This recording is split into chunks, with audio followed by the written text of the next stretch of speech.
শিউলি গাছের বারান্দা। মিথিলা দেশে ফিরে আসার পর থেকেই রাহুল আর মিথিলা একসাথে ভবিষ্যতের পরিকল্পনা শুরু করল। মিথিলা এবার দেশের এক নামী বিশ্ববিদ্যালয়ে শিক্ষকতার চাকরি পেল। রাহুল ততদিনে আর্কিটেক্ট হিসেবে ছোটখাটো কয়েকটা প্রজেক্ট করে ফেলেছে। এক সন্ধ্যায় রাহুল মিথিলাকে নিয়ে গেল শহরের উপকণ্ঠে। সেখানে নদীর ধারে ছোট্ট একটা জমি দেখিয়ে বলল, এখানেই হবে আমাদের স্বপ্নের বাড়ি, এখানেই থাকবে শিউলি গাছের বারান্দা।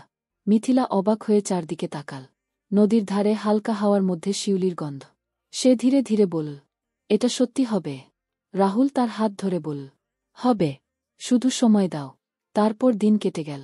রাহুল নিজের অফিসের কাজ শেষ করে রাতে ওই বাড়ির নকশা আঁকত। মিথিলা তার পাশে বসে চা বানাত। মিথিলা মাঝে মাঝে বলত, তুমি এত পরিশ্রম করো কেন? রাহুল হেসে বলত, তুমি যখন বারান্দায় দাঁড়িয়ে হাসবে, শিউলির গন্ধে ভরে যাবে, তখন আমার সব পরিশ্রম সার্থক হবে। মাস 6 মাথায় বাড়ির কাজ শুরু হল। রাহুল আর মিথিলা প্রায় প্রতিদিনই গিয়ে কাজ দেখত।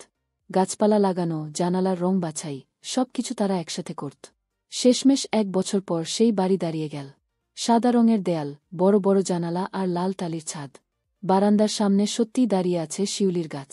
বাড়িটা তারা নাম দিল শেষ দেখা, কারণ এই জায়গাতেই তাদের নতুন জীবন শুরু হয়েছিল। বাড়িতে ওঠার দিন মিথিলা বারান্দায় দাঁড়িয়ে গাছের নিচে ঝরে পড়া শিউলি ফুল কুড়াচ্ছিল। রাহুল পাশ থেকে তাকিয়ে বলল, আজ আমার স্বপ্ন পূর্ণ হল। মিথিলা তাকিয়ে হেসে বলল, আর আমার স্বপ্ন হল তুমি। ওদের জীবন সহজ ছিল না। মাঝে মধ্যে ঝগড়া হতো, কাজের চাপ আসত, স্বপ্নের সঙ্গে বাস্তবের টানাপোড়েন চলত। কিন্তু প্রতিদিন সকালে তারা বারান্দায় বসে চা খেত, শিউলির গন্ধে ভরে যেত চারপাশ। সেই ছোট্ট মুহূর্তগুলোই ওদের শক্তি হয়ে থাকত।